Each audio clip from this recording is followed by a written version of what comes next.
Good afternoon, and welcome back, both to those of you who are joining us here at CUA, as well as those of you who are watching our program online.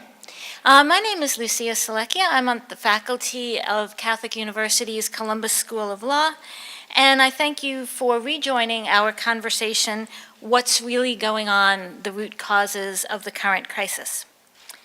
In our discussions of these complex issues earlier today, our speakers addressed the role of power and clericalism and the perspective of organizational behavior.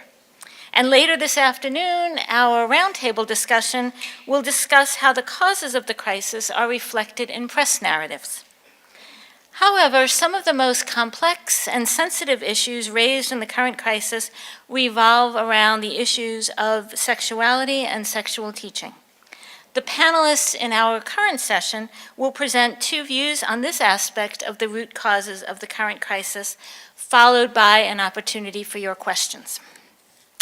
I would like to introduce our first speaker this afternoon, Father Paul Sullins, and he asked me to tell you he will be using a PowerPoint presentation with a laser pointer that will only be directed at this screen. So those of you who are sitting on that side of the room, if you can see this, great, and if you wanted an opportunity to shift your seats while he comes to the podium, you're welcome to do that as well.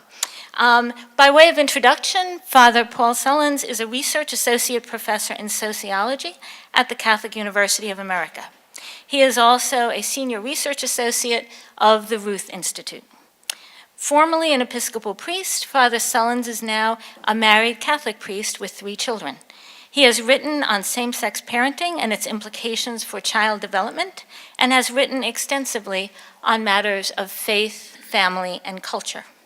His most recent books include Keeping the Vow, The Untold Story of Married Catholic Priests, published in 2015, and The Conjugal Family, An Irreplaceable Resource for Society, co-edited with Pier Paolo Donati, and published by the Pontifical Council for the Family in coordination with the 2015 World Meeting of Families in Philadelphia. Father Sullins earned his PhD from the Catholic University of America.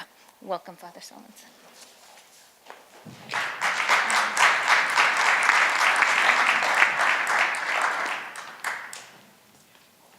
Thank you very much.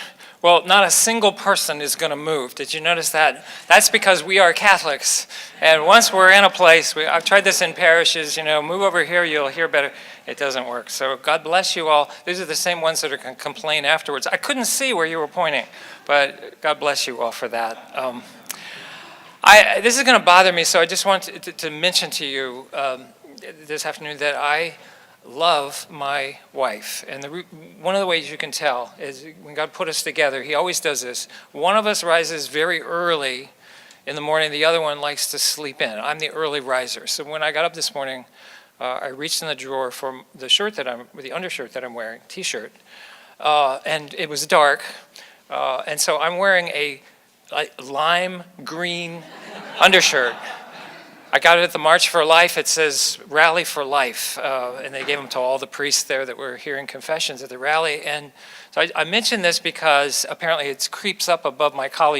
So if you see a flash of lime green here, just let it remind you that I love my wife. Not that I'm a sloppy dresser, which may also be true. Well, I have 3 points to communicate to you in this presentation. And I call them the bad news and the worst news and the good news. I'm not going to get to the good news too much because that's an ongoing study, a follow-up. I'll mention it a little bit, but it's really to whet your appetite for that study, which is going to be released 2 weeks from today at 10 o'clock in the morning at a press conference at the Ruth Institute. And if you want to be part of that press conference or get a copy of that paper, information is on this slide right in front of you, how to do that.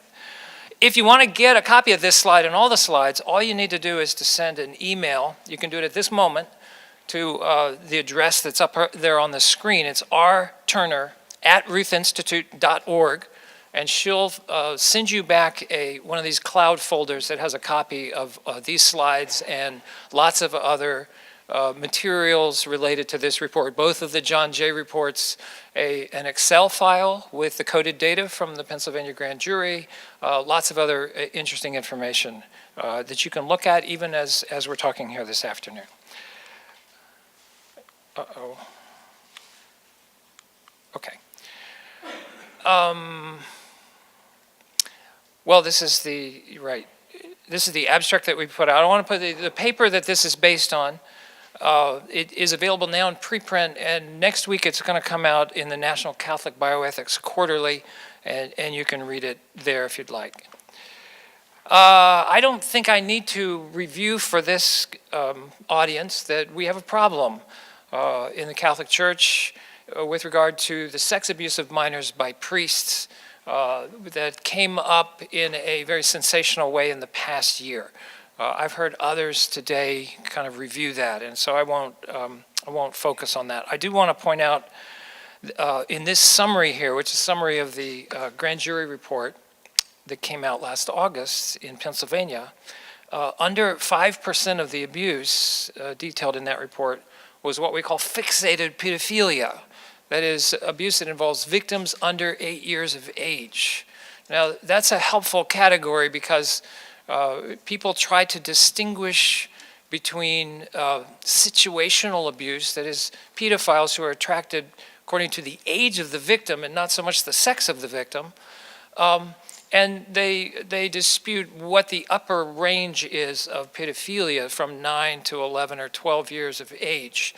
And that figures into some of the conversations sometimes about whether or not the abuse that was experienced in the Catholic Church was related to homosexual men or not.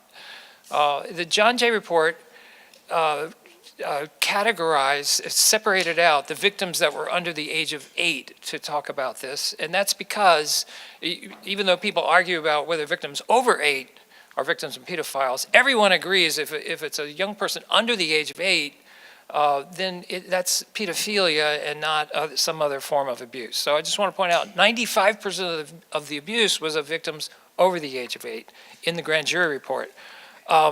That is almost identical to what was reported 15, 16 years earlier by the John Jay College of Criminal Justice, when in 2002 they collected data from all the dioceses in the country, aggregated that, reported that in 2 reports, and in those reports it tells us that under 6% of the abuse was fixated pedophilia. Okay, the chart that way on the left, the blue one, is from the John Jay report, the first one, and it shows you the trend of abuse incidents. I want you to see that the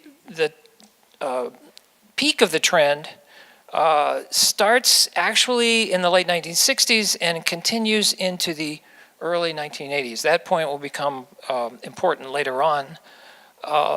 The figure on the right is the same trend from the Pennsylvania grand jury report.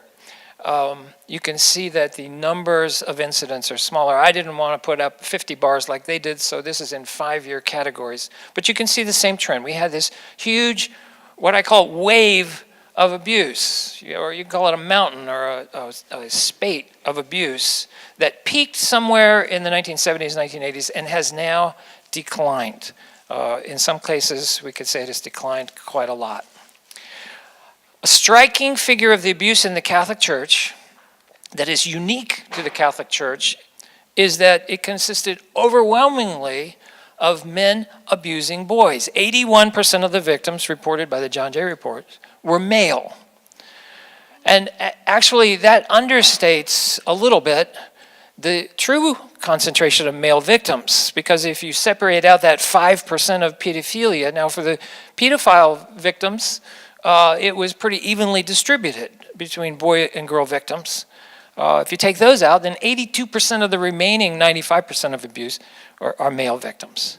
If you look at the serial offenders, which were dealt with in a whole section of the second John Jay report in our topic of study and interest in and of themselves, over 91% of the victims of the serial offenders were male.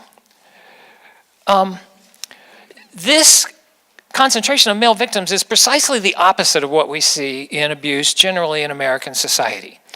Overall in the United States, girls are at least 4 times more likely to be victims of child sexual abuse than boys are. Now that's partly because the vast majority of abusers in American society are men. 90% or more of persons who abuse children are male. But in U.S. Catholic parishes and schools, over the past 70 years, it has been precisely the opposite. So this raises the obvious question whether Catholic priest offenders may have been men who preferred male victims, that is, whose sexual attraction was to the same sex, or were, here comes the H word, homosexual men. The John Jay report gives us 2 reasons why the conclusion that the abuse was related to homosexual priests is not true. The first, they said that the increase in the homosexual men in the priesthood, which happened in seminaries in the 1980s, doesn't correspond to an increase in the number of boys who were abused. So there were more boys, or a higher concentration of boys, they say, that were abused in the 1970s. By the time you had the homosexual men coming in the 1980s into the seminaries, already the percent of male victims was starting to decline. The second reason they give is because the men who committed same-sex acts may not have identified themselves as homosexual. They make this distinction between the type of acts a man did and what he calls himself. And so they say, quote, "It's possible that although the victims of the priests were most often male, thus defining the acts as homosexual, the priest did not at any time recognize his identity as homosexual." Now, I'm going to look at these 2 claims now, but I'm just going to say to you, both of them are emphatically false, and I'm going to show you the evidence for that. The first one was the abuse of boys related to homosexual priests. Now, here's their more extended argument. Well, it's the same. If the sexual identity abuse of a minor by gender were linked, then an increase in homosexual men in the priesthood would have led to an increase in the abuse of male victims compared to female victims. Now, I want to point out to you that's not my thesis. It's the thesis of the John Jay report. I've heard some people say, well, that's a spurious correlation. You could correlate sex abuse to lots of things. It doesn't prove anything. Well, you're welcome to make that argument, but when you make that argument, you're arguing with the authors of the John Jay report, not me. I'm taking their statement of this thesis and examining it. As I said, they looked at the entry of homosexual identifying men into seminaries in the 1980s, which was reported widely in the media, and said that the abuse of boys happened earlier than that. Therefore, they claim that the 2 do not correspond. However, there are some problems with their claims. And I'm going to point out to you what I guess some would call internal problems with their claims. That is, the claims presented from their report. The first one is they don't know whether the expression of sexual identity in the 1980s, the entry of men claiming to be homosexual, was because there were more homosexual men coming into the seminaries in the 1980s, or there were more men who were open to admitting or making it known that they were homosexual. The 1980s was a time, we all know,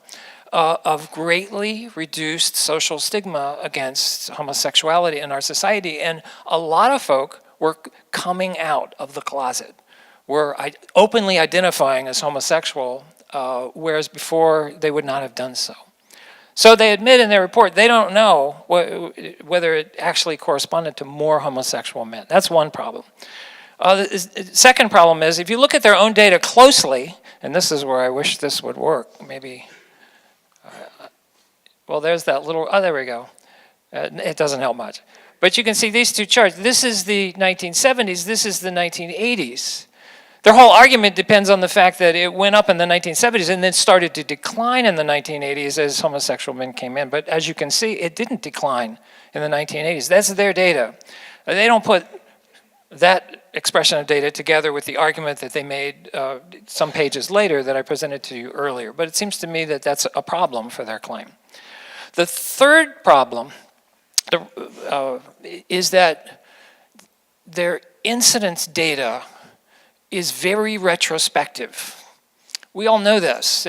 The reports of sex abuse in the Catholic Church, most of them come out decades later, when someone later in life realizes or is able to apprehend the fact that they were abused at a younger age. This is common with sex abuse generally, where it comes through in some sort of a therapeutic setting or later in their life, or it's prompted by media reports of abuse, and they say, you know, that happened to me too, or other factors.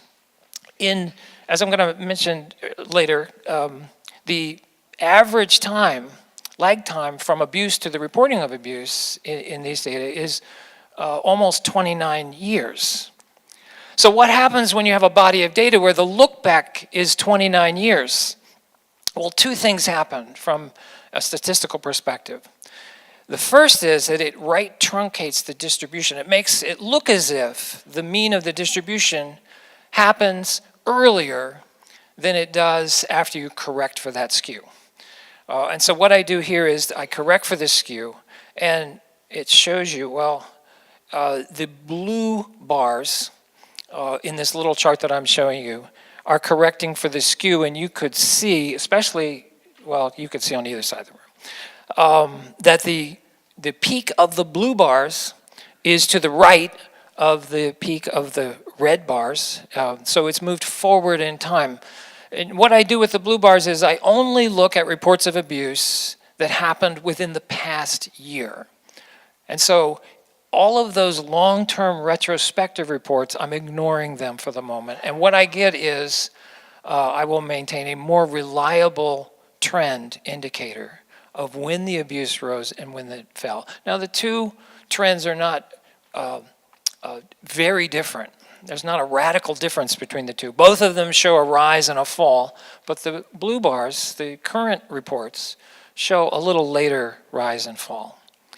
The most serious problem with John Jay's conclusion is that they didn't actually look at the existing data on homosexual priests. They acknowledge this. They say data on the sexual identity of priests were not collected for this study. Instead, they relied on a hodgepodge of clinical estimates and media reports about the alleged increase of homosexual activity. Well, it turns out we actually do have fairly good random sample data on homosexual priests, because during the 2002 wave of acknowledgement of sexual abuse, the Los Angeles Times, which has a world-class survey research department, did a survey of Catholic priests. They sent out surveys to 5,000 Catholic priests, randomly sampled nationwide. This was the second time they had done this. They did a similar survey in 1993. And they asked them a spate of questions related to the clergy sex abuse, and one of them was a question about their homosexuality. I won't go into the validation of this study here, but I do it a lot in the paper. This survey was used by Andrew Greeley in his book in 2002 called Priests, A Calling in Crisis. I wrote the review for Contemporary Sociology for that book, and I didn't say a lot of really good things about that book, so I'm retracting some of that now to say that the data is more useful than I may have said at that time. It was also used by Dean Hogey in his book, Evolving Visions of the Priesthood in 2003. I used it in my 2015 book that you heard about a minute ago on married Catholic priests. So there's some good uses for these data on Catholic priests. In the survey, they asked a question about homosexual orientation using what we call the modified Kinsey scale. It measures sexual orientation ranging from completely heterosexual to completely homosexual, with categories in between. Kinsey used a 7-point scale. They reduced it to a 5-point scale, which is commonly done.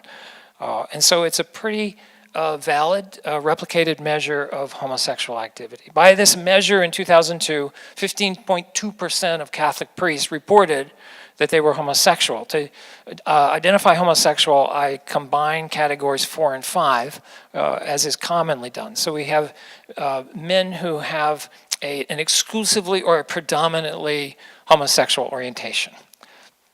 Well, here are the results that we can see. The bars will tell you the percent of homosexual men that were ordained in that 5-year period. And you can see that starting in the 1940s. I don't know if this will help or not.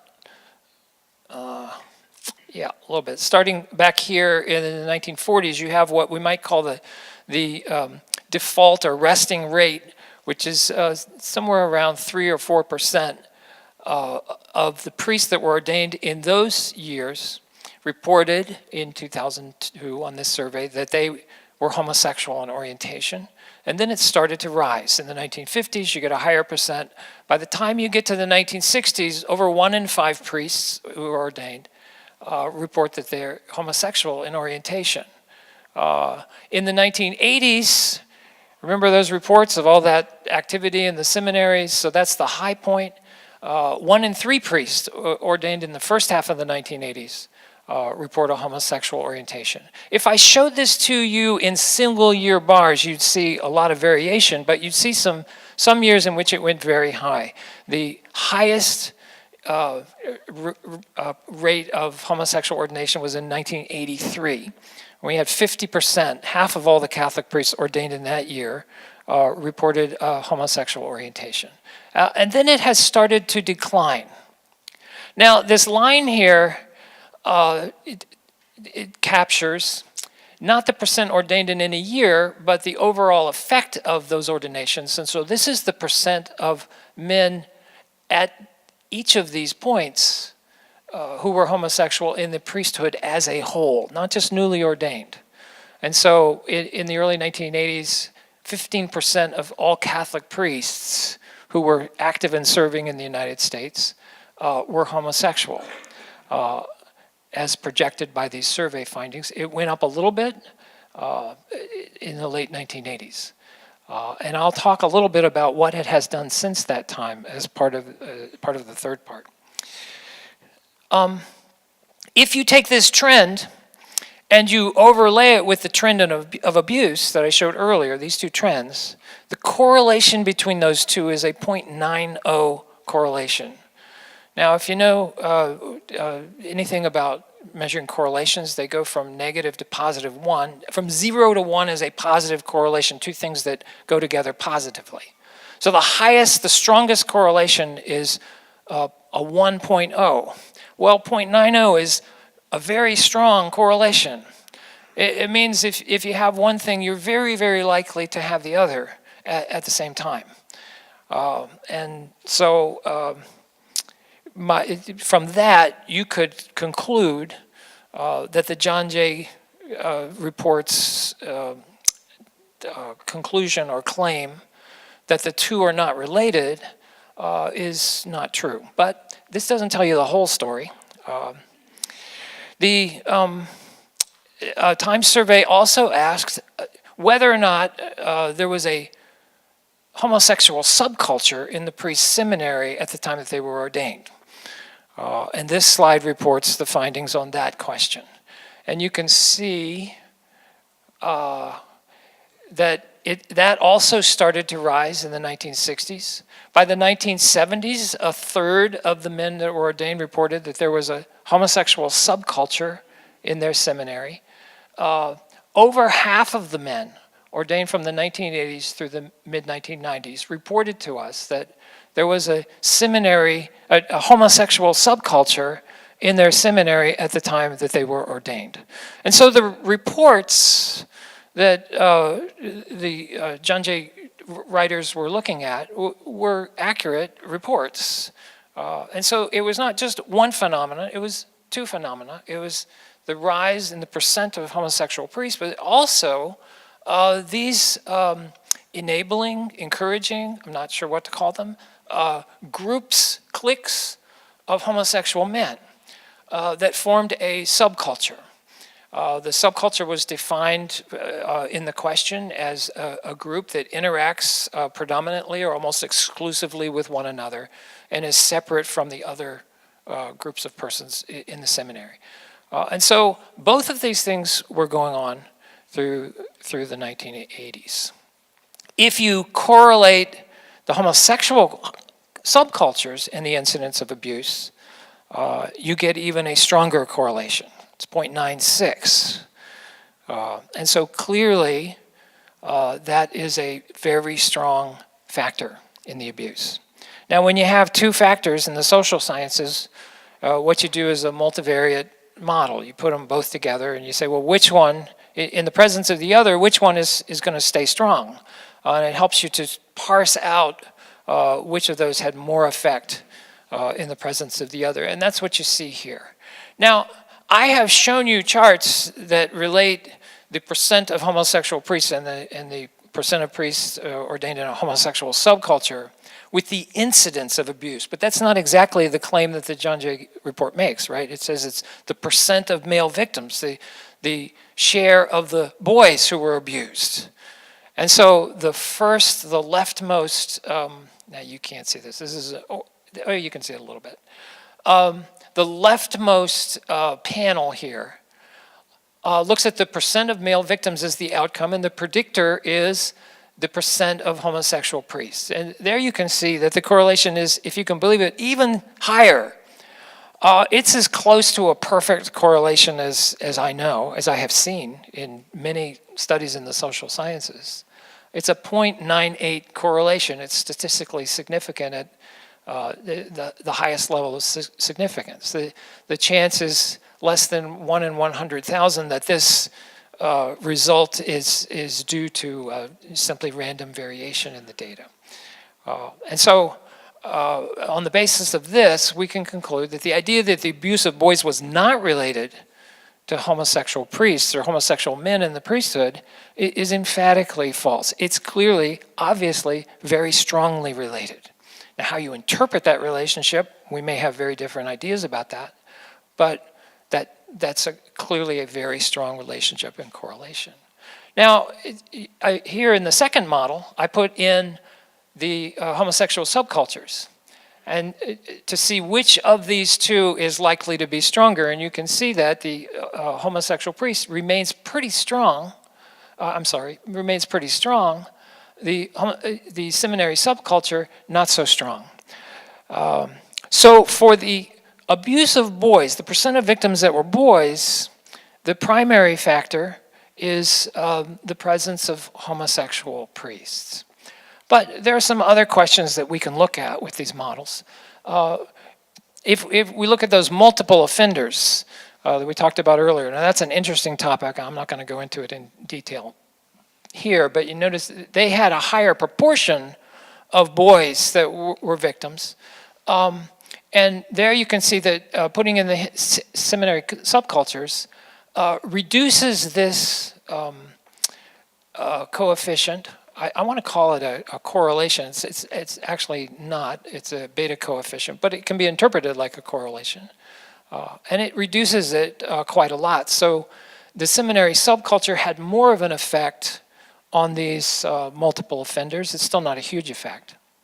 Here I'm looking at just the percent of victims under age 8, the percent that were male. Now remember, it's a lower proportion that were male, but here you can still see it's a 0.77 correlation with homosexual men in the priesthood. That's still a very strong correlation. It's weaker, it's reduced, but it's still quite strong. It's affected a little bit, but not much, by the presence of a subculture. Now what's interesting about this, looking at this age group, is that it goes to the question of opportunity.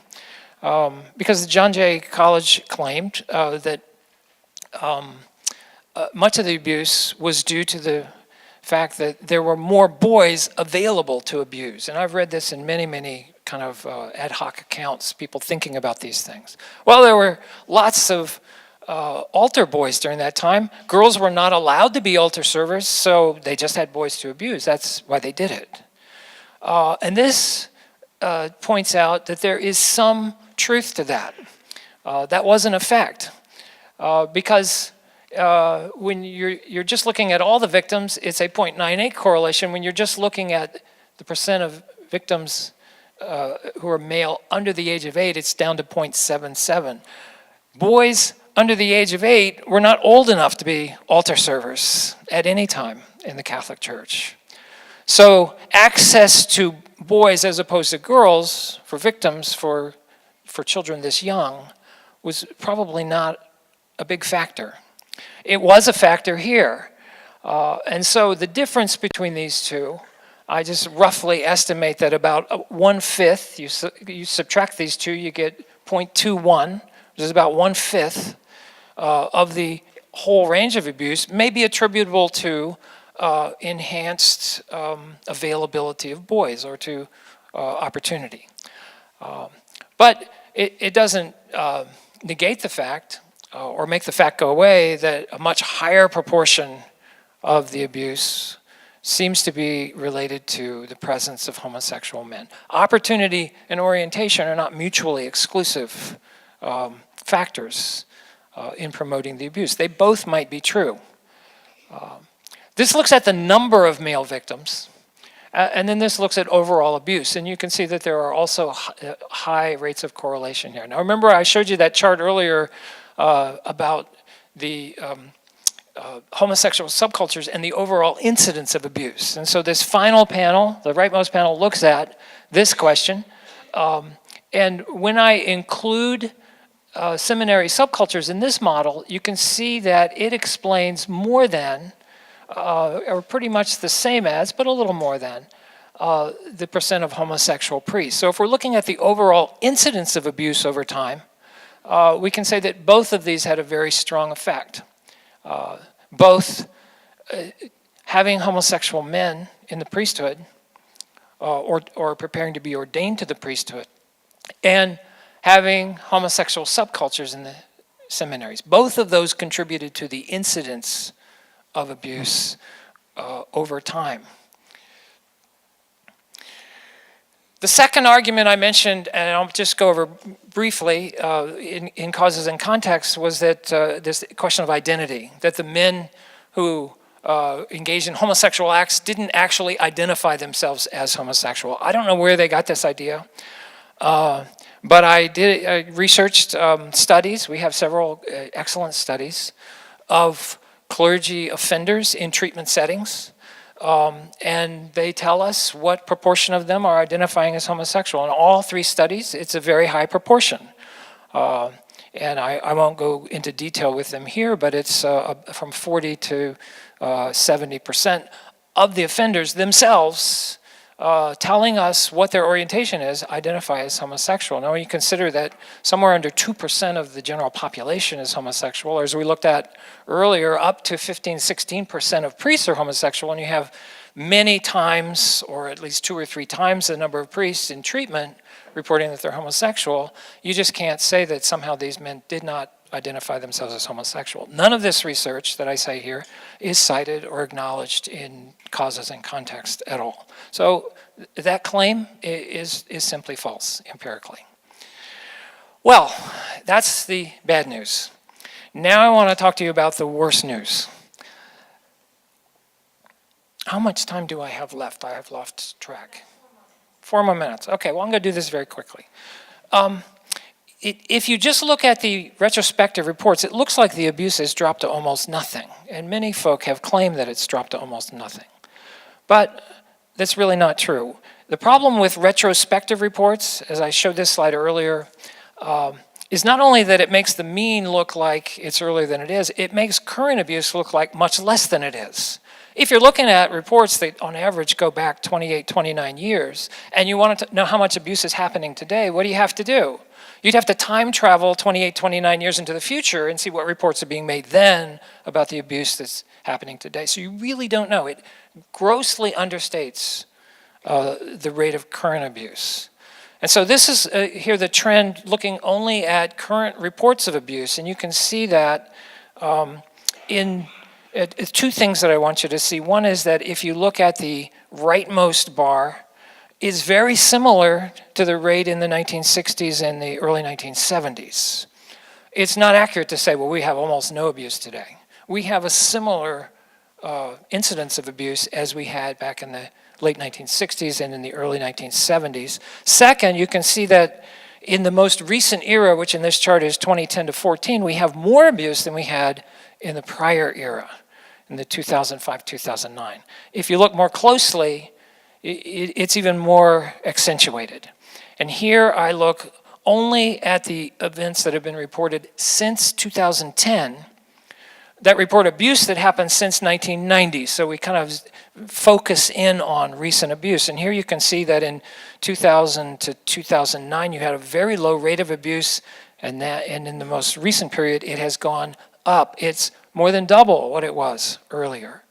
Here I focus in on this even more, and I'm going to skip a lot of these details, but if you look at the rightmost one, you can see that we have a measurable rate of abuse that is more than it was in the 1958 to 1973 period. Here is recent abuse, and I'm focusing in on it here. And this controls for a number of factors that I won't go into, I do in the paper. But you can see that we have a kind of steady decline since after 2002. It went down to almost nothing, and now the rate is almost monotonically, steadily rising. And so the question is, were we really serious about stopping abuse right after the implementation of the charter, and we have subsequently gotten complacent? That's what it looks like to me. So I looked up the audit reports, which are posted on the bishop's website. And here's from the 2017 audit report.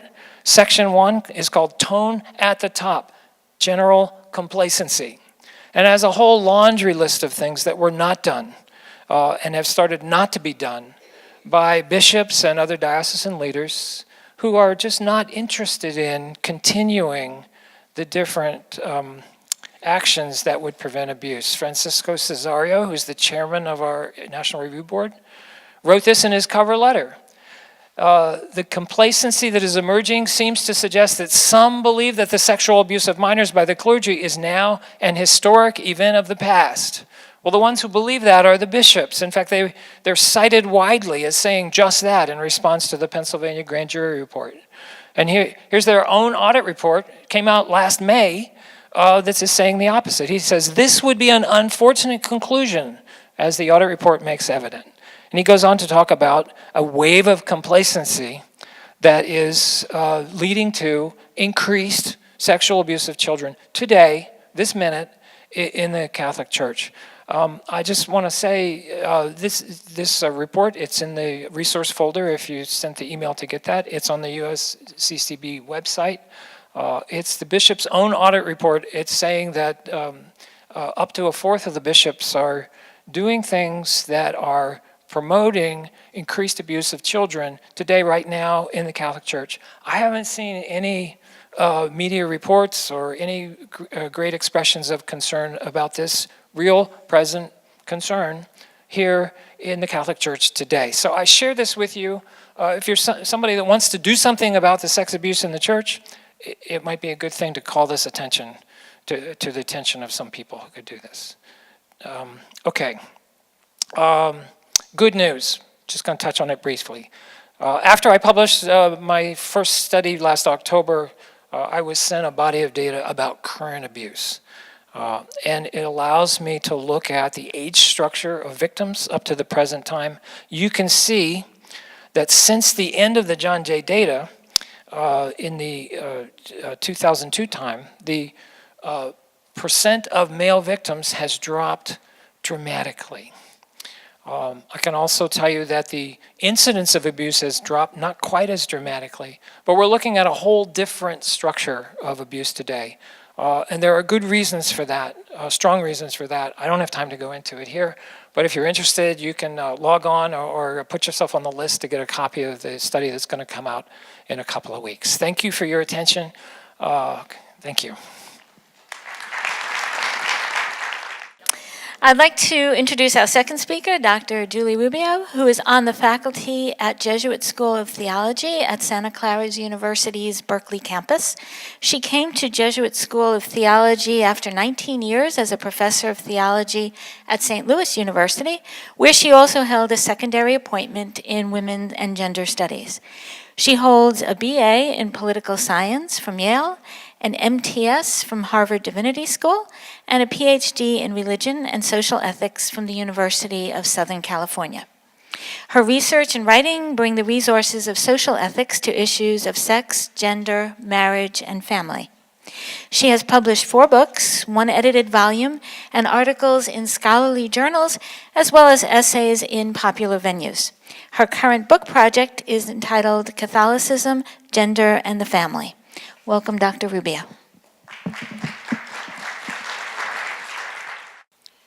Thank you so much. There is often a divide between those who say the clergy sexual abuse crisis is about power and those who say it's about sex. Similarly, there's a divide on sexual violence. Some people see it as a crime of sex, some see it as a crime of power. I am not so sure that we can separate sex from power. Recently, I saw an exhibit at Loyola in Los Angeles, and it was by an artist, an Irish artist, who was inspired to create an art exhibit about the crisis that would speak to the pain of Irish Catholics like her mother, who had been forced to walk away in despair. One room, perhaps you've heard about it, had dozens of First Communion dresses and altar boy vestments suspended from the ceiling. The artist embroidered a snake covering a key, symbolizing the evil brought into children's lives, sewn upon their childhoods by the church. Another room has a confessional with glass walls. Inside, the viewer can see a small chair for a child and a large kneeler for an adult. Bless me, child, for I have sinned, it's called. The third room is dark and it holds the author's rendering of the Stations of the Cross, but there aren't any crosses or human images because the author remembers finding those scary as a child. So it's just embroidery and flickering lights, a sign of the sacred, she says, and of hope. The exhibit brings attention to power of the clergy who abused and endangered children with their secrecy and self-protective procedures, the power of clergy over vulnerable people in spaces that were supposed to be sacred. Yet the viewer can't walk away without thinking about sex. The haunting dresses and vestments hanging from the ceiling suggest the soul trauma brought about by sexual abuse. The glass reminds us of what went on behind closed doors, of the violation of vulnerable bodies. We can't get around the idea that this particular abuse of power was sexual. This crisis is about power, but it is also about sex. It's about power enacted through sexual acts, which means that in order to heal the breach, we have to ask questions about sex. But we have to do this carefully. It's important, in my view, not to think of the crisis only as a series of violations of young boys by vowed celibate men. It's true that the John Jay report commissioned by the USCCB, the Pennsylvania grand jury report, and the highly publicized case of former Cardinal Theodore McCarrick all focus on male victims, though we shouldn't forget the victims that were female. Males are also the majority of victims in reports from Ireland, Australia, Poland. And yet we also need to look at the sexual abuse of minors in tandem with the sexual violation of adults, both men and women. We need to think about how both sex and gender factor into the whole range of sexual violations that go on in the church. Clergy sexual abuse, like sexual abuse in other institutions, involves girls and boys, women and men. I'm a theologian, not a social scientist, though social science is a frequent dialogue partner for me, and I try to engage it rigorously. I cannot respond in full to the study that we've had presented to us. What I try to do is look at the peer-reviewed social science literature. And when I read that literature, I find that nearly all social scientists studying the data agree that the clergy sexual abuse crisis cannot be explained by sex. If by sex we mean celibacy, sexual orientation, women's exclusion from ordination, or the sexual revolution of the 1960s. Still, that doesn't mean that we shouldn't consider sexuality a root cause of the crisis. So I want to argue this afternoon that the crisis is not about sex, at least in the way many people might think. It is nonetheless about sexuality, and healing can only come about if we intend to impoverish ways of thinking about gender, sexuality, and celibacy, and replacing them with renewed attention to justice, mutuality, and intimacy. So first, gender. One thing we know about sexual violence, as we heard already, is that it overwhelmingly is committed by males, over 90% of the time in study after study in every culture and time period. That means that the clergy sexual abuse crisis, like sexual violence more generally, is in part a gender problem. Socially, far too often, masculinity teaches men to ignore their feelings, right? To even find in aggression a source of their identity, of their masculinity. The Me Too movement has recently brought to light the pervasiveness of sexual violence committed by men. As courageous women have come forward with their stories, they've inspired others to speak out and still others to look back on things that they never really thought of as violent and to see the grievous harm in the way they were treated. As the movement developed, it became clearer and clearer that sexual violence wasn't unusual. Rather, it's an ordinary feature of most women's lives. When women worry about walking down a dark street alone, or take precautions on a date, or hesitate to be alone with a colleague on a business trip, or become anxious about a husband who can become aggressive, they feel the weight of living in a world where our bodies are not safe. Feminist scholars have long understood sexual violence as an abuse of power that is part of the web of sexism that empowers men and disempowers women. Even those who aren't perpetrators are victims. When a male imposes his body or sexual demands over someone else, he curtails her freedom, diminishes her ability to flourish, while drawing upon and increasing his own freedom and power. This, scholars tell us, is not, and not sex, is what perpetrators seek. Most perpetrators are already sexually active with women. In sexual violation, they are looking for something else. At the same time, it's not accidental that they say they seek power through sex. Sex as a language can be giving and mutual, and according to our Catholic sexual ethic, it should be. But the language of sexual violation says not I give myself as I am or I receive and cherish you, but I demand that you do this to me, or I will do this to you no matter how it feels to you. It can be read as consistent with toxic masculinity that binds male identity in aggression and violation. Not, to be clear, healthy masculinity, but toxic masculinity. This is unsurprising, so it's unsurprising that social scientists find that males who feel their masculinity is threatened are more likely to engage in sexual violence, finding their power through sex. Now, the connections between gender and sexual violence may not seem to apply to our current context, but analysts tell us that these same dynamics apply with same-sex abuse as well. The Me Too movement brought to broader consciousness male power and privilege, along with the internalized pressure that many women feel to give in, to stay silent, to go along. But the same dynamic can be seen in sexual violence when the parties are of the same sex.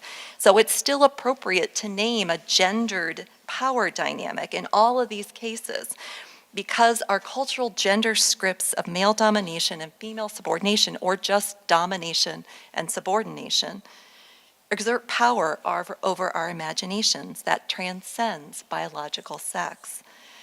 Social scientists analyzing the recent highly publicized book by Frederick Martel, In the Closet of the Vatican, saw in Martel's account a familiar story about sexual violence. A UCLA sociologist wrote, Martel doesn't cite the Me Too era, yet his study gets at much of the same points. Powerful men take advantage of institutional inequalities such that consenting adults are never really consenting. Even when the cardinals and bishops are not attacking minors, they're all too often attacking the vulnerable or protecting those who do. Now, the power dynamics that I'm describing are not always overt or sinister. We have to think deeper than that. Diana Garland, who was a late Baylor professor of social work, described the findings of her extensive study on clergy sexual misconduct. She described how clergy perpetuators held these powers of trust, accessibility, and a presumption of moral blamelessness that allowed them to violate boundaries with their mostly female members of their congregation, because everybody assumed the pastor wouldn't do something wrong. No one, often including the women themselves and their husbands, believed anything wrong was going on. Clearly, gendered power dynamics operate not only in the sexual abuse of minors, but also in so-called consensual relationships. In fact, Garland titled one of her articles on this phenomenon, "Don't Call It an Affair," right? It's not an affair, right?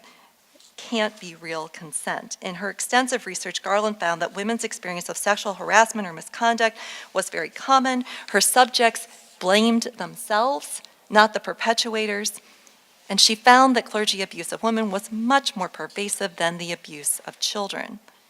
Clinical psychologist Gail Frawley-O'Day, who worked with the USCCB and the Conference of Major Superiors of Men, wrote a 2007 book called Perversions of Power, and she too found perpetrators blinded by privilege so that they were unable to experience empathy.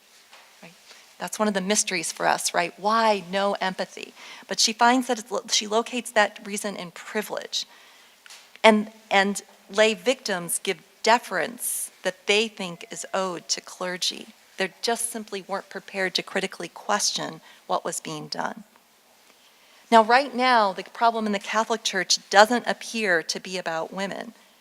But when we look at the global picture, the crisis may well end up looking very differently, maybe more in line with the experience of other churches and institutions. Information about the shape of the crisis from churches around the globe is just beginning to emerge, and we don't have great systematic studies in most parts of the global South or the East. But early reports from India, Vietnam, the Philippines, and Africa suggest that girls and women, including women religious, may be the majority of victims there. Women religious in India have recently told us about their efforts to speak out about the prevalence of sexual violence against them by priests. They've tried to go to their bishops, and their bishops have taken the side of the perpetrators. Now, the scope is unknown, and it hasn't been studied. But analysts tell us that it is linked to broad problems of power in the broader culture that seep into the church. And in most abuse cases, the nuns don't even protest because they've been socialized to defer to their superiors.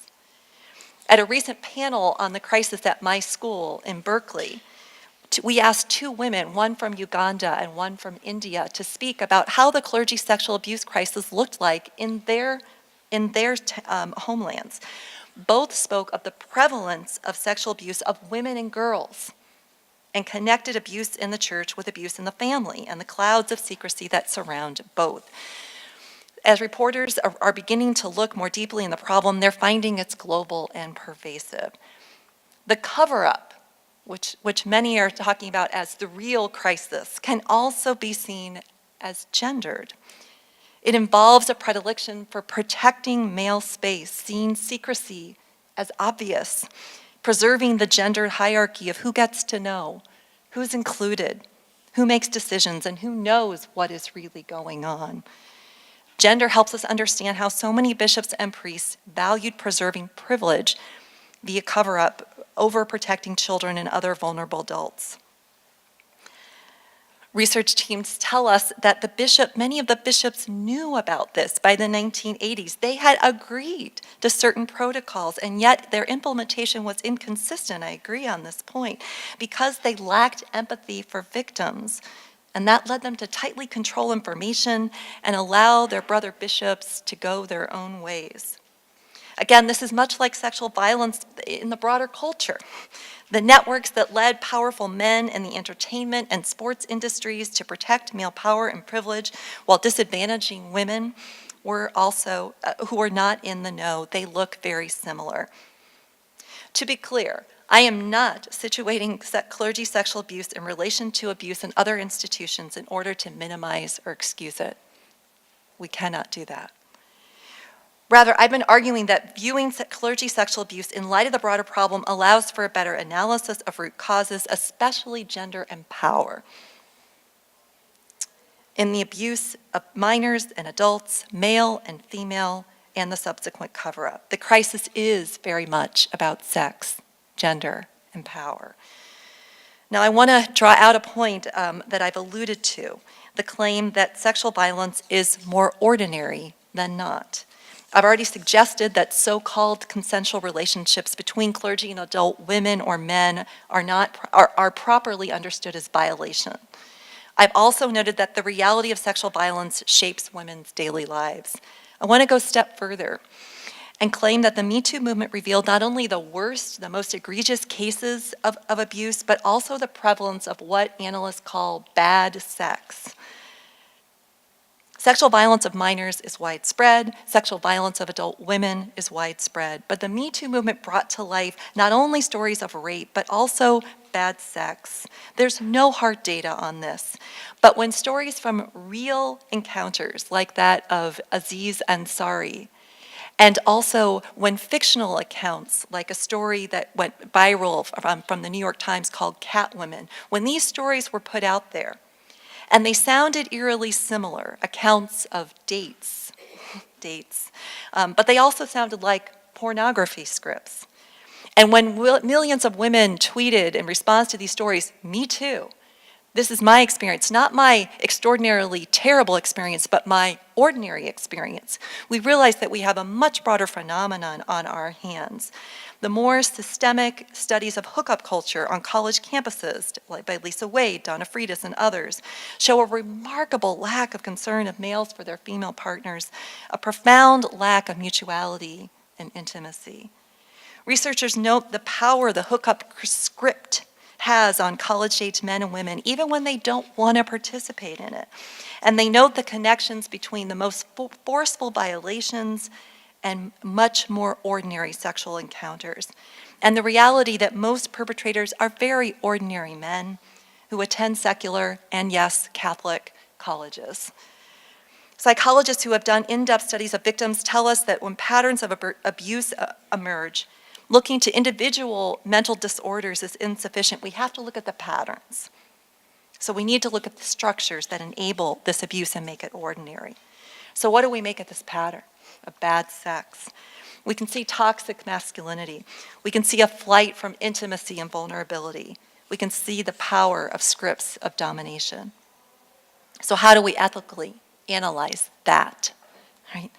We might look to an unlikely source, perhaps Catholic social thought, and its critique of contractual justice in the workplace. Pope Leo XIII argued that even if workers consent to a contract, their pay and working conditions could still violate human dignity if the boundaries of natural justice were crossed. Because workers bring their whole selves, body and soul, to work, right? One is obligated to treat them with justice. Analogously, sexual violations occur even when people aren't being forced to stay. When something keeps women in the room, whether it's a job or pressure, right? When they're forced to accept what is not desirable because they agreed to the terms of the engagement, their freedom is violated in the lack of consent and the harm to body and soul. Their dignity is violated, whether they technically consented or not. Their relationality, a feature of their humanity, is violated when their bodies are taken and used without concern for their souls. Sexual violence violates justice, rejects intimacy and mutuality. So what light does that discussion shine on clergy sexual abuse? Well, like other abusers, clergy abusers are not monsters. Some people use that word. I don't think it's right. Not monsters who have nothing in common with ordinary human beings. According to the John Jay Report team, they are a heterogeneous group. They don't fit a particular profile. They have a range of psychological vulnerabilities, a range of stresses, and a lot of opportunities. Research on clergy finds they're no more likely to have sexual dysfunctions that would predict abuse. Most of them are situational child and adult abusers. Right? So those who engage in consensual relationships with adults or abuse lay women or sisters, right, are bringing scripts rooted in vulnerability, but enacted in domination and a lack of intimacy and relationality. When you read through the John Jay Report, the Pennsylvania Grand Jury Report, you don't see accounts of intimacy, you see accounts of domination. Clergy sexual abuse then follows scripts of domination, whether victims are male or female, children or lay or religious women or men. The lines between abuse and ordinary bad sex are difficult to draw. We can't then separate clergy sexual abuse from problematic notions of sex that shape sexuality in our broader culture. The problem is much bigger than a few monsters we can put on lists. To understand it, we have to interrogate much that is ordinary and think much more about how to encourage sexual virtues of justice, mutuality, and intimacy. But what about celibacy? If celibacy were an option, would fewer priests fall into situational abuse? Well, we know that the vast majority of sexual violence in our culture is perpetuated by heterosexual men who are sexually active, right? And that the vast majority of sexual priests do not rape or abuse children or adults, right? The numbers from the John Jay Report of 4 to 5% are about the same as the regular culture. And even if we include the broader swath of people that I'm saying we should include, it's likely that the numbers for both groups would go up. Santa Clara psychologist Thomas Plant says that the absence of sexual activity doesn't transform a person into a pedophile or an abuser. But celibacy could still be a factor. Most analysts cite poor formation for celibacy, especially in the generation of priests who were born in the 30s and 40s, ordained in the 50s and 60s, where we see this peak. Right? The extensive data analysis provided by CARA, which is consistent with other studies, shows that abuse peaked, as we saw, in the late 60s through the early 80s, falling to fewer than 22 new cases from 2015 to 2017. So CARA draws the conclusion that the generational cohort was particularly vulnerable, and they link that to poor formation for celibacy, among other factors. To those who argue that new cases are more likely to come to later due to the lag time, the CARA analysts show that if that were true, we would still expect to see the curve move over time. But in fact, the peak, even as the generations, as people age, the peak stays with that one generation. So they argue it is not likely that we will see the graph go back up again. Right? So we want to look at what was going on with that generation. Right? In later cohorts, what we find is that formation for celibacy, what we call in seminaries human formation, has improved. There is some data showing correlation with reduction of abuse with better human formation. And some would argue that that formation is a critical factor distinguishing those with and without allegations against them. What does that formation look like? Right? The Jesuit priest and psychologist Sonny Manuel, who teaches at the University of San Francisco, has worked extensively with perpetuators and victims of sexual violence. He has a book called Living Celibacy, in which he talks about healthy formation. And that formation relies on not repressing sexual desires or identity, but acknowledging sexual feelings and developing healthy practices of non-sexual intimacy. In his work, he found that perceived deprivation, deepening helplessness and unacknowledged turmoil makes one prone to sexual misconduct, looking for one's identity and healing through sexual contact. That led to boundary violations and abuse. Healthy celibacy promotes the integration of the sexual and the spiritual dimensions of a person's life. It's a lived process, a vocation, a choice made over and over again, much more challenging, much more like the process of living into fidelity in marriage. So he argues that recognizing our loneliness, the loneliness of celibates, we can turn to structuring a more supportive network at home, asking for more from friends and colleagues. These relationships of mutuality and justice are far more healthy than relationships of domination. I've been arguing that if we look at the crisis more broadly, what stands out is male perpetrators, secrecy, power, and sexual acts in which domination is central. That fits what we know about sexual violence elsewhere. Abuse thrives in contexts of poor sexual formation, poor gender formation, poor human formation. This crisis is a long and terrible encounter with evil. I can't get the room of the First Communion dresses and the altar server vestments out of my head. But in coming to know the wounds of sexual violence, in really coming to listen to that, perhaps we can come to understand more of what sex is. Perhaps we can deepen our theology of the body through encountering sexual trauma. Sexual violence doesn't harm so badly because it physically hurts, or even because victims don't say yes. It's soul trauma because it is so intimate.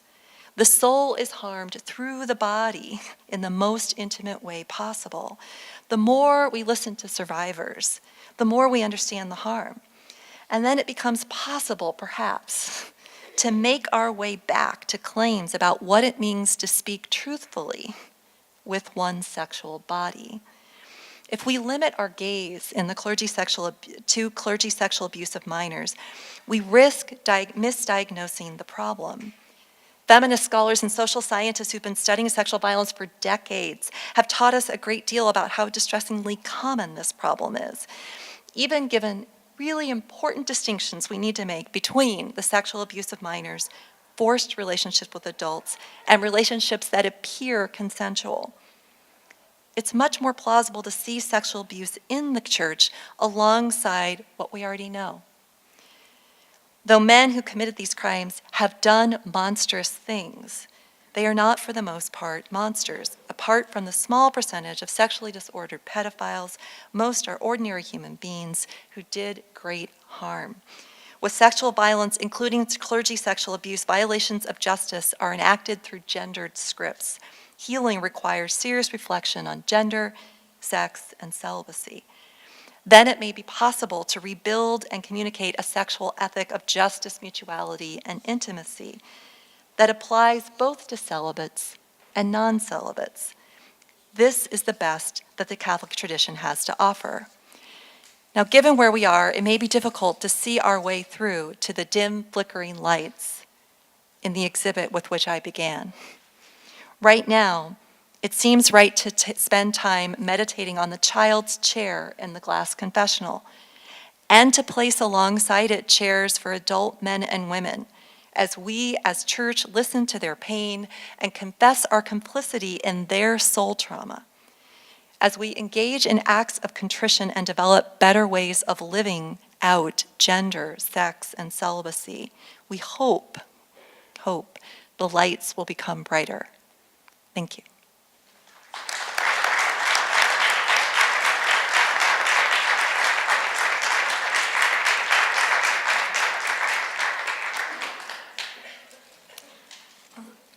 Thank you, Father Sullins and Dr. Rubio. I'm going to resist the temptation to ask some of the questions that your talks have raised for me so that we can have as much of an opportunity as possible for those of you who are here to ask your questions of the panelists. The only thing I would ask is, as we did before, if you mention your name, your affiliation, and also if you could keep your questions as brief as possible so we can get to as many of them as we can. There's a question here up front. This is Father Rossetti from Theology and Religious Studies. Thanks for the great talks.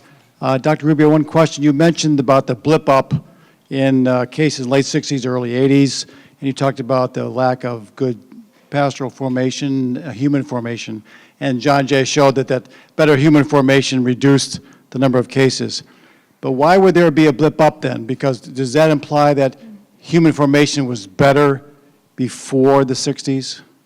You see what I mean? In other words, if it blips up in the 60s to 80s and goes down because of better human formation, then why the blip up?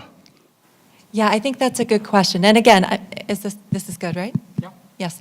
I'm a theologian, right? not a social scientist. So I'm what I try to do is look at the best data I can find and then see if what I can find with the preponderance of studies. I think that what is convincing about that is that it seems that we can see that there was poor sexual formation before and less after.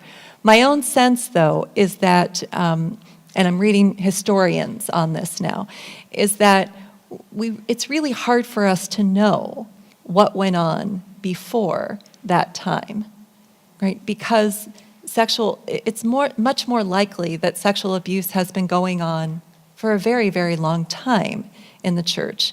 And it was only more recently that we began to recognize it, acknowledge it, name it, and report it. So my own sense is if we really had good studies, what we would see is that there was a lot before. And what's more significant is that we've managed to bring it down, hopefully by better formation. Yeah, but my sense is that if we had that data, it would not be a blip as much as that's what it looked like before. Right? That would be my response also to low levels of numbers in the 40s and 50s, and today, I just don't think it was recognized or reported at those times.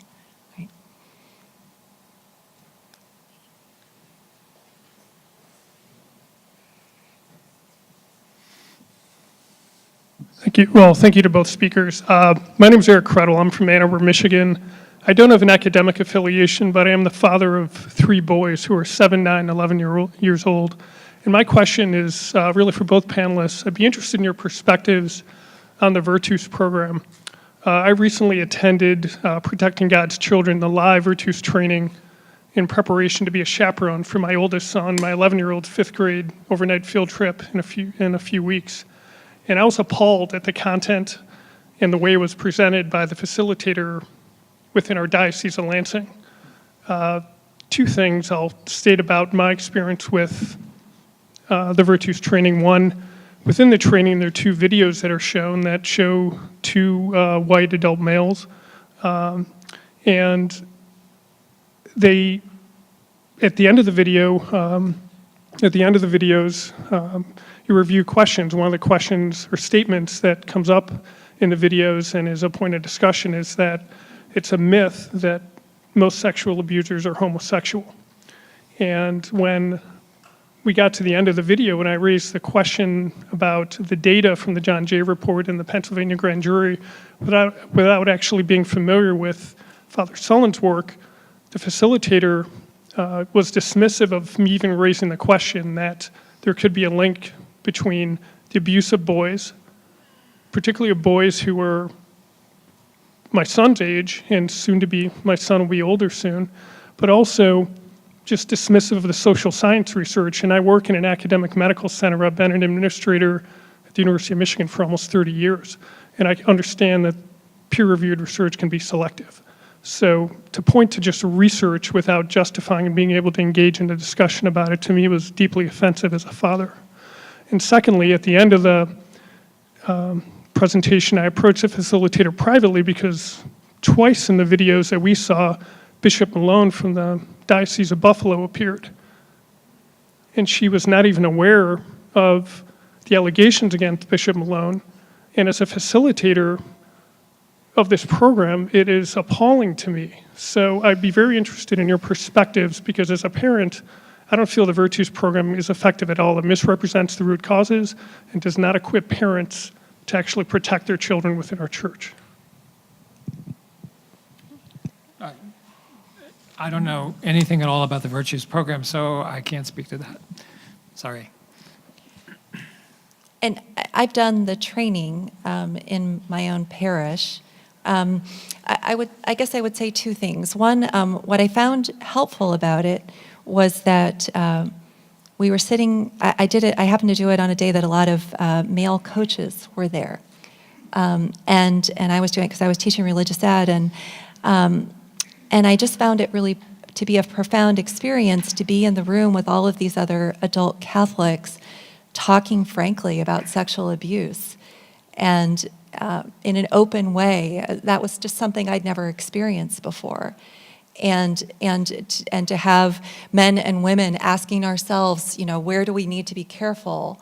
Where do we need to set boundaries? What things that seem normal to us, like maybe shutting a door of a room, do we need to reconsider? And I just found all that to be really healthy and good.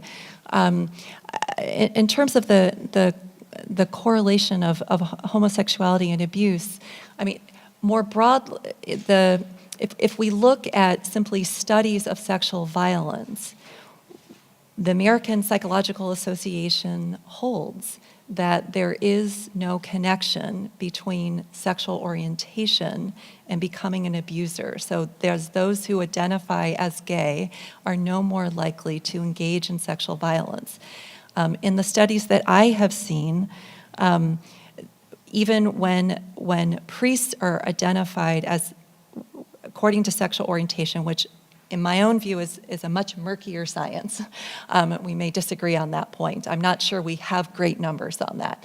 But in studies I've seen, even those who identify as gay and even have engaged in same-sex behavior are no more likely to then go on to become abusers than are the straight men who identify as straight and even engage in heterosexual acts before becoming priests. So my sense is that isn't there in the data. What we do see is male perpetrators, male victims, right? The question is how to interpret that, right? So I think the risk factors we need to look at are different than simply sexual orientation, I would argue, right?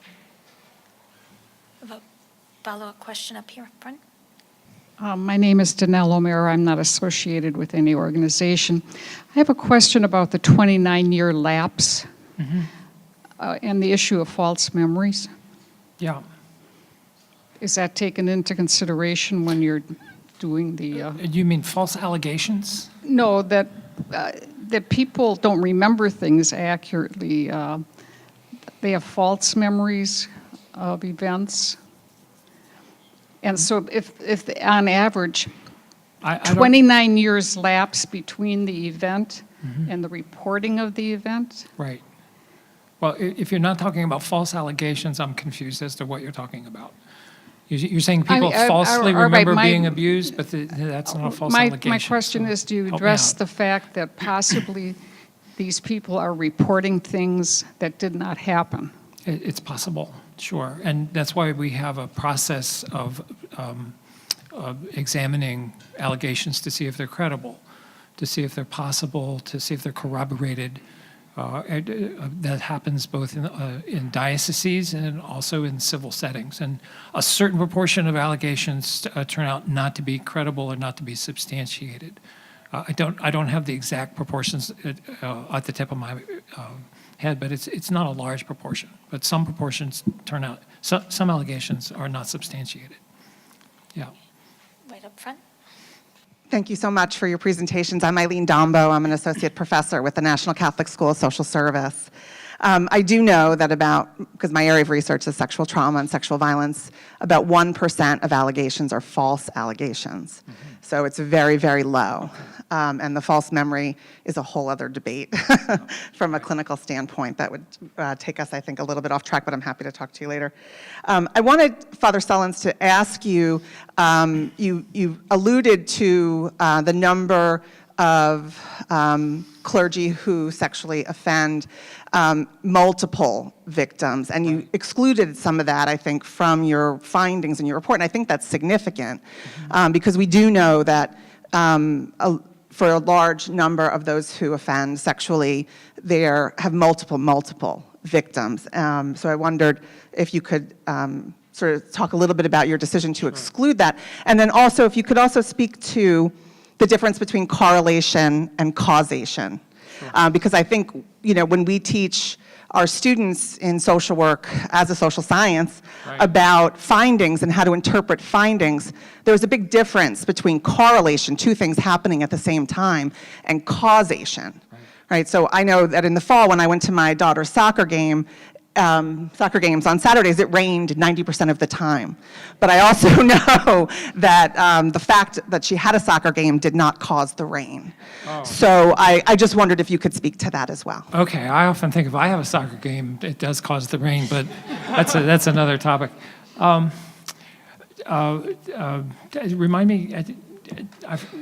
me the two things you wanted me to talk about again. Correlation and causation, and the first one was? Your decision to exclude right. Right. Well, I didn't decide to exclude them, but I had to focus on something in the report, and the purpose of the report was to examine this thesis that the incidence of abuse or the percent of abuse of boys was related to homosexual men in the priesthood. The question of multiple abusers and of more career or men who had a longer term practice of abusing either boys or girls is a very interesting and important topic, but it's something that I couldn't cover in this particular study. And it's a subject of an entirely separate section in the John Jay report. I did summarize and characterize that. And it's really important to study for a couple of reasons. One, because a disproportionate number of victims are the victims of a very small proportion of the priests. I think it's something like, it's on the slides, I don't remember the numbers exactly, but it's something like 6 or 7% of all perpetrators are accountable for 30% of the victims. So it would be really helpful to find out who those guys are, how we could help them, and how we could, put procedures into place to stop them. And I think the guy sitting to your immediate left has done some good work on this topic as well to help us in that. That gets into a whole set of clinical issues that I'm not really is far afield from my particular topic, but it's very important. Most of the abuse, however, was single instances, single offenders. And so that's the larger problem that we've had in the Catholic Church nowadays. I will tell you, as part of the good news that we're going to report on is that the number of serial offenses has dropped dramatically. We still have rates of abuse in the Catholic Church, but it is a very different trend. The age-sex structure of victims is very different, and we have very few multiple serial abusers that we have, at least that we know of, that we have dealt with in the last 15 years. Thanks for the question, Eileen. I think we have time. There was another point. Correlation. The correlation and causation. Well, yeah, it's not my argument that correlation between abuse and homosexual priests implies that one causes the other. That's the John Jay College's argument. They raised that thesis in order to show that there was not a correlation there. I'm saying that there is a correlation there. So if there is a substance to the argument that they're making, then you would want to conclude that one is causative to the other. I don't think that you can look at a single cause. Certainly, homosexual priests is not a single cause. When they first invited me to speak here today, someone wrote me and said, we want you to talk about the topic that homosexuality is the root cause of the crisis. And I wrote back and said, I'm not going to do that. I will talk about homosexuality as a contributing factor. And certainly the homosexual subcultures is a contributing factor. Power is a contributing factor. All of the things that have gone on there. John Jay says that the general rise in deviance and abuse in American society through the 1970s is a contributing factor. So all of these go into that. Thanks. I think we have time for one more quick question. I realize I have been ignoring this side of the room, so I think there is one question back here for our last question. I work with the Coalition Against Trafficking in Women, and I'm an editor of the Journal on Sexual Exploitation and Violence. And one big problem with using studies is that the politically correct requirement of most studies that get published is that you don't talk about deviance. And I found very illogical in the talk by Ms. Rubio, sometimes you seem to be saying that it's normal, it can be anybody, and other times you sort of wanted to say it wasn't monsters. Well, the fact is, it's deviance. And I feel like the church is beyond the kind of cliches, academic cliches that are approved cliches about gendered scripts. There are deviants, and they have deviant behavior, and we need to focus on that. I mean, one of the biggest problems of the cover-up was that psychologists told priests and bishops that people were cured. I haven't heard anybody talk about that, but that had a tremendous contribution to the evil that was allowed to occur when bishops took the advice of psychologists, moved priests that they were told were cured, and obviously there was no cure. Thanks for that question. I'm sorry if I misspoke. I don't mean to say that these weren't monstrous things, and deviance, I'll take that word as well.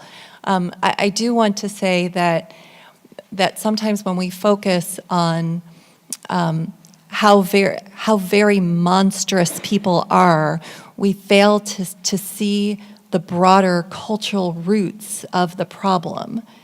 And what I think we're seeing with sexual violence is that it's not the guy hiding in the bushes that we need to be afraid of, but it's people in our families and on college campuses where I've taught until recently, right? It's the ordinary guy in the dorm room next door.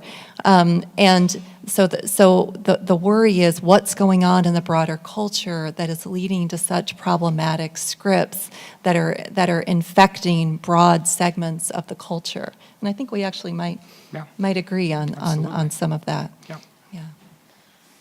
Well, we will end on the point of agreement with, again, another round of thanks to Father Sullins and Dr. Rubio.